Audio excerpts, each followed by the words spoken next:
In the 1997 playoffs against the Utah Jazz, Michael Jordan was reported to have the flu, and then his trainer later said that it was food poisoning. I wanted to share a personal story indicating that it might have actually been another option. Michael Jordan was possibly hungover that night. In the same way that Michael Jordan still smashed that game against the Utah Jazz, I want you to smash the subscribe and the like button for my channel and for this video.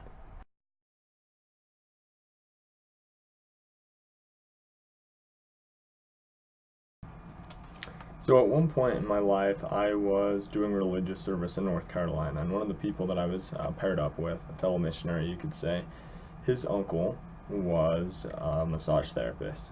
He'd been a massage therapist for some really high quality athletes, famous boxers, and he had been a massage therapist for Scottie Pippen.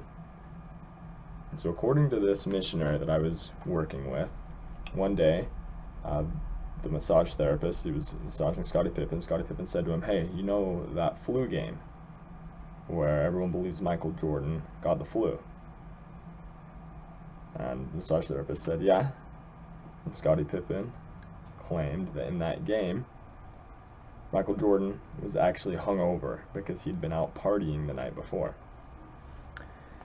So if this massage therapist was telling the truth as he relayed this story, it's indicating that Michael Jordan was viewed as a community and international hero, and they wanted to maintain that image of him. They wanted to keep him as a kid-friendly, moral individual who worked hard and did what was right, and so they misled the public into believing that he was just sick when really he had been out partying the night before.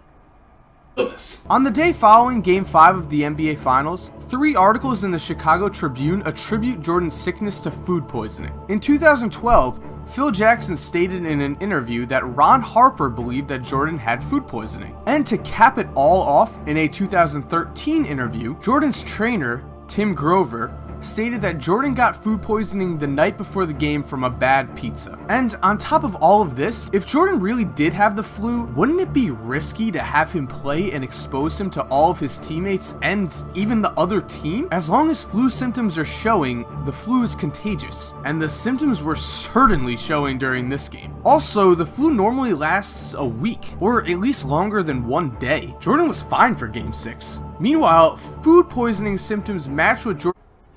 A good point's brought up right there when it asks, if he really had the flu, why would they have him playing around his teammates? Why would they risk others getting sick?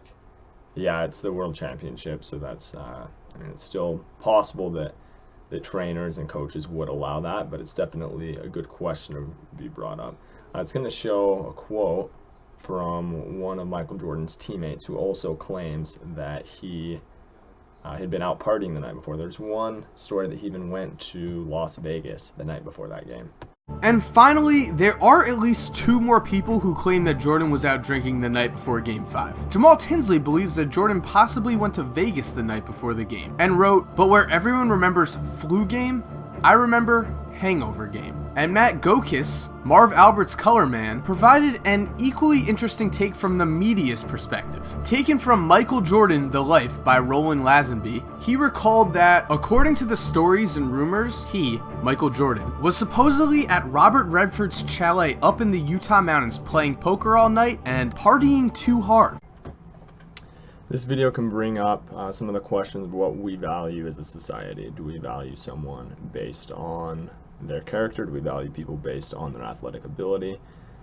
Also, I want to ask the broader question why we like sports so much in general. Could it be from an evolutionary psychology perspective because we evolved loving war, and because there's an element of sports that reminds us of going to battle and reminds us of war, because of the aesthetics of the sports, because of the features of the human body? There's all kinds of questions to bring this up, and also the question of if as a society we'd be better if we focused more time on politics, and if the general population was as involved politically in understanding the issues as they were in watching Monday Night Football or watching NBA games. I definitely like watching sports every once in a while, but I have to ask the question if we as a society would be better off if people were better politically informed.